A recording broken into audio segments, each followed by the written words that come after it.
chapter 19 to chapter 18 to 19.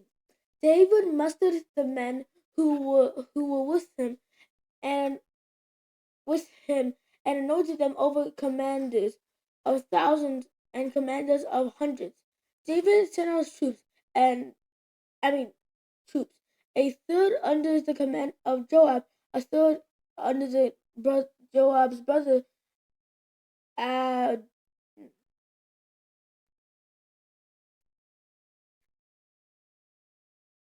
Jacob's brother Abishai, son of Zeruiah, and a third under Ittai, the Gideonite, the Gideon.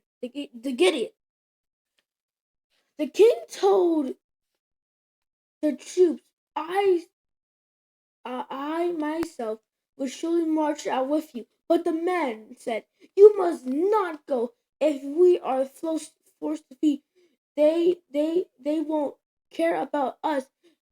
Even if half of us die, they won't care. They won't care. But you are with 10,000 of us.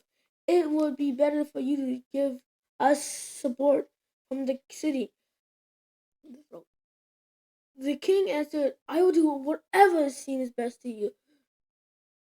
So the man stood beside the gate while all his men marched out in units of hundreds and thousands. The king commanded Joab, Abishai, and Ittai, be gentle with the young man Absalom, Absalom, for my sake. And all the troops heard the king giving orders concerning Absalom. Yes, Absalom to each of the commanders. David's army marched out from the city to fight Israel, and the battle took place in the forest of Ephraim. There, Israel troops were rooted out of David's men, and the casualties that were great, 20,000 men. The battle spread all over the countryside, and the forest swallowed up more men that day than the sword. Now Absalom happened to meet David's men. He was riding his mule, and as the mule went under the thick branches of the large oak, large oak, Absalom's hair got caught in the tree. He was left hanging midair while the mule was riding. Gabby was riding, kept on going. What When one of the men saw what had happened, he told Joab, "I just, I just saw Absalom hanging from an old tree." Joab, Joab said to the man who had told him this, "What? You saw him? Why didn't you strike him down on the ground right then? Then you would have been. Then you would have gave. Then I would had give you 10 shekels of silver and a warrior belt." But the man replied, even 1,000 shekels will weigh down my head. I will not lend a hand on the king's son." In our own hearing, the king commanded you and Ashibiah and Ittai, protect the young man Absalom for my sake. And if I put my life in jeopardy, nothing is hidden from the king. You would have kept your distance from me.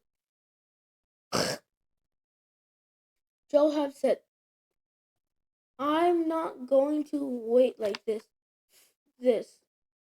for you. So he took three javelins, javelin, javelin, three javelins in his hand and plunged them into Absalom's heart while Absalom was still alive in an oak tree. And 10 of Joab's armor bearers surrounded Absalom, struck him, and killed him. Then Joab surrounded the trumpet, and the troops stopped pursuing Israel, for Joab halted them. They took Absalom, threw him into a big pit in the forest, and piled him up with huge heaps of rock over him. And meanwhile, the Israelites fled to their homes. During this lifetime, Absalom had taken a pillar and erected it in the king's valley as a monument to himself, for he thought, I have no son to carry the memory of my name. He named the pillar after himself, and it is called Absalom Monument to this day. David Mo- mourns. Now, Ahimaaz, son of Zadok, Zadok said, let me run and take the news to the king that the Lord had vindicted him by delivering him from the hands of his enemies. You are not the one to take the news today. Joab told him, you may have the news another time, but you must not do so today, because the king's son is dead. Then Joab said to a Cushite, go tell the king what you have seen. The Cushite bowed down before Joab and ran off. Ahimaaz, and son of Zadok, again said to Joab, come, what may please run behind the Cushite. But Joab replied, my son, why do you want to go? You don't have any news that will bring you a reward. He said, come, what may I want to run? So Joab said, run. Then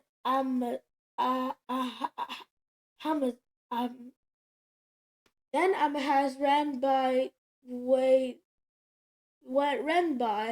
the plain and outran the Cushite. While David was sitting between the inner and outer gates, the watchman went up to the floor of the gateway by the wall. As he looked out, he saw a man running alone. The watchman called out to the king and reported it. The king said, if he's alone, we must have good news. And if he's running, and the runner came closer and closer. Then the watchman saw another running, and called down, gatekeeper, look, another man running alone. The king said, the king said, he must be bringing good news too. The watchman said, it seems to me that the first one runs like Amahaz, son of Zadok. He's a good man, the king said. He comes with good news. The Amahaz called to the king, all is well. He bowed down before the king with his face to the ground, said, praise the Lord your God. He has delivered those who lifted their name against the Lord my king. The king asked, is the man Absalom safe? Amahaz answered, it was a great confusion, just as Joaz was about to send the king's servants to me. But your servant, I don't know what is. The king said, stand aside and wait here. So he stepped aside and stood there. Then the Cushite arrived. My lord the king, I have good news. The Lord has vindicted you today by delivering you from the hand of who rose all up against you. The king asked the Cushite, is the young man Absalom safe? The Cushite replied, may the enemies of the Lord, the king, and all who rise up to you be like that young man. The king was shaken. He went up to the room over the gateway and wept. As he went, he said, "Oh, my son Absalom! Only if he had died, only if he had died, only if I had died instead of you. Oh, Absalom, my son, my son." Time for the meeting. It's time for the meeting.